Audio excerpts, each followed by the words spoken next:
ಶ್ರೀ ವಿಷ್ಣು ರೂಪಾಯ ನಮಃ ಶಿವಾಯ. ಗೋಕರ್ಣೆಯನ್ನು ಮುಕ್ತಿಸ್ಥಳ ಎಂದು ಏಕೆ ಕರೆಯುತ್ತಾರೆ ಹಾಗೂ ನಾನು ಇವತ್ತು ಹೊಸ ಸ್ಥಳ ಪುರಾಣವನ್ನು ಹೇಳಲು ಬಯಸುತ್ತೇನೆ. ಏನೆಂದರೆ, ಗೋಕರ್ಣವನ್ನು ಮುಕ್ತಿಸ್ಥಳ ಎಂದು ಏಕೆ ಕರೆಯುತ್ತಾರೆ ಎಂದರೆ, ಇಲ್ಲಿ ಆತ್ಮಲಿಂಗೇಶ್ವರನಿರುವುದರಿಂದ ಮುಕ್ತಿ ಕ್ಷೇತ್ರ ಎಂದು ಕರೆಯುತ್ತಾರೆ.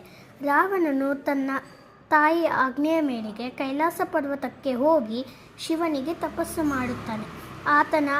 ಆತನ ಬಯಕೆ ಏನಿತ್ತೆಂದರೆ ಆತ್ಮಲಿಂಗವನ್ನು ಪಡೆದುಕೊಳ್ಳಬೇಕೆಂದು ಆತನ ಆಸೆ. ಆವಾಗ ಆತನು ತಪಸ್ಸನ್ನು ಆಚರಿಸಿದಾಗ ಶಿವನು ತನ್ನ ಭಕ್ತನ ತಪಸ್ಸಿಗೆ ಪ್ರತ್ಯಕ್ಷನಾಗಿ ಆತ್ಮಲಿಂಗವನ್ನು ನೀಡುವುದು. ಆವಾಗ ಆತ್ಮಲಿಂಗವನ್ನು ಯಾವಾಗ ಕೆಳಗಡೆ ಇಡುತ್ತೀಯೋ ಆವಾಗ ನಾನು ಅಲ್ಲೇ ಇರುತ್ತೇನೆ ಎಂದು ಶಿವನು ಹೇಳುತ್ತಾನೆ.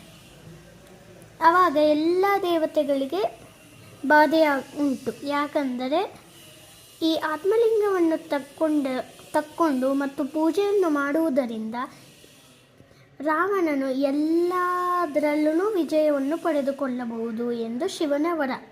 ಆದ್ದರಿಂದ ಮಹಾವಿಷ್ಣುವು ಗಣೇಶನನ್ನು ಕಳಿಸುತ್ತಾರೆ ಕೆಳಗಡೆ. ಆವಾಗ ರಾವಣನು ಗೋಕರ್ಣ ಹತ್ತಿರ ಬರುತ್ತಿರುವಾಗ ಸಂಧ್ಯಾವಂದನೆಗೆ ಸಮಯ ಉಂಟು ಎಂದು ಹೇಳುತ್ತಾರೆ. ಆವಾಗ ಸಂಧ್ಯಾವಂದನೆ ಮಾಡುವಾಗ ಯಾವಾಗ ಆತ್ಮಲಿಂಗವನ್ನು ಹೇಗೆ ಹಿಡ್ಕೊಳ್ಳುವುದು, ಯಾರೂ ಇಲ್ಲಲ್ಲವೇ ಎಂದು ರಾವಣನು ಆಲೋಚನೆ ಮಾಡುತ್ತಾನೆ.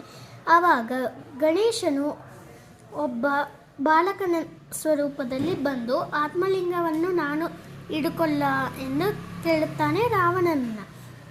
ಆವಾಗ ರಾವಣನು ಸರಿ ಎಂದು ಹೇಳುತ್ತಾನೆ. ಏನೆಂದು ಕಂಡೀಷನ್ಸ್ ಇರ್ತಾನೆಂದರೆ, ರಾವಣನು ನಿನಗೆ ಒಂದು ವೇಳೆ ತುಂಬ ವಜೆ ಆಗುತ್ತಿದ್ದರೆ ನನ್ನನ್ನು 3 ಬಾರಿ ಕರೆದು ನನಗೆ ಆತ್ಮಲಿಂಗವನ್ನು ಕೊಡಬೇಕು ಎಂದು.